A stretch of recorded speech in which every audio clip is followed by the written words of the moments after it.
fait que selon les races, on se retrouve des fois embêtés parce que les gens ont pris un chien dont l'aptitude de travail est très développée et qui se retrouve à rien faire. Le centre Écrécy a ouvert en 2010 et donc, depuis 2010 c'est moi qui le gère. Avant c'était une association et j'ai récupéré en fait c'était la vétérinaire de Crécy qui avait créé l'association et en fait j'ai récupéré la structure à mon nom propre il y a 2 ans.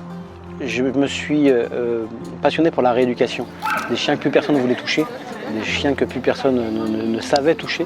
Et j'ai voulu comprendre comment on pouvait les ramener dans le droit chemin, entre guillemets, en tout cas les rendre à nouveau acceptables en société. Quelqu'un arrive chez vous, le chien va prendre un objet, il se met en fait à secouer l'objet.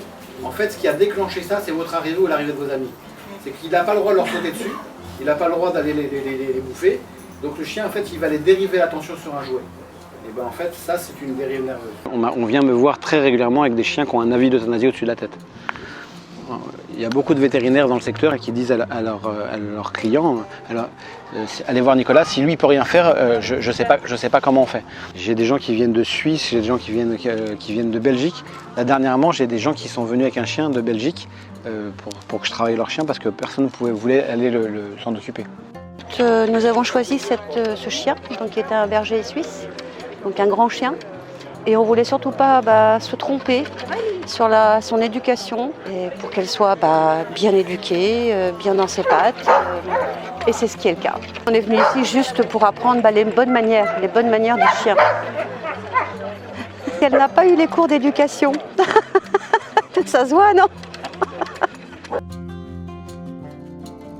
Je suis là pour l'anniversaire du club avec mon chien. Il était très demandeur, il n'arrêtait pas de gratter tout le temps, il aboyait aussi beaucoup.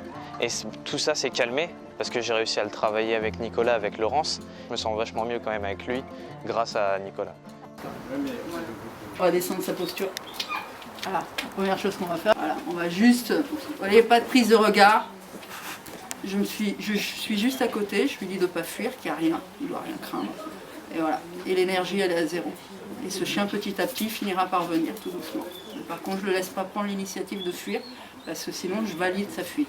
Et vous voyez, il vient de faire une première prise d'odeur me concernant. Vous expliquez en fait comment fonctionne une meute de loup, parce qu'en comprenant comment fonctionne une meute de loup, vous allez comprendre comment fonctionnent vos loups à la maison. Voilà.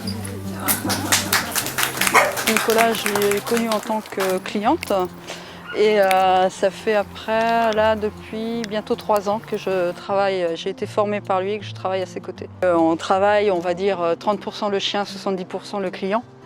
On a une approche, une analyse du chien qui est indispensable, mais c'est également une approche humaine.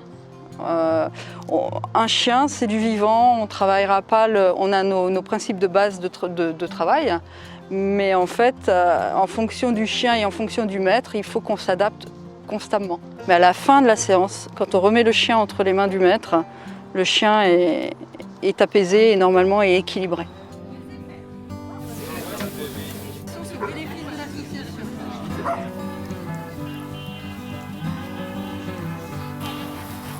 Moi, ça fait 22 ans que je suis éleveur de labrador, donc essentiellement beauté.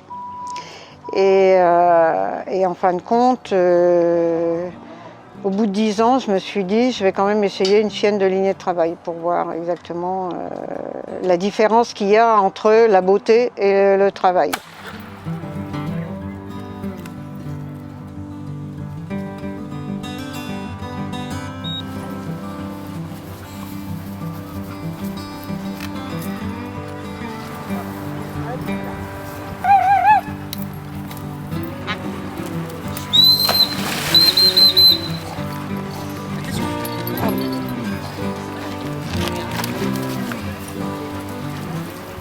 Ça, c'est super compliqué pour un chien quand il sort de l'eau. Voilà, regardez, regardez, ça s'ébouriffe pas. Voilà. 1, 2, 3, soleil.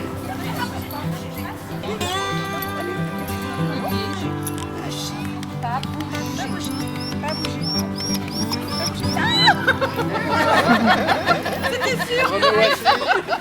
J'adore dans l'éducation le moment où les maîtres arrivent, ils n'ont plus de relation avec leur chien et quand je ressens que la magie elle revient dans leurs yeux. Ça, c'est ce que je préfère de mon boulot.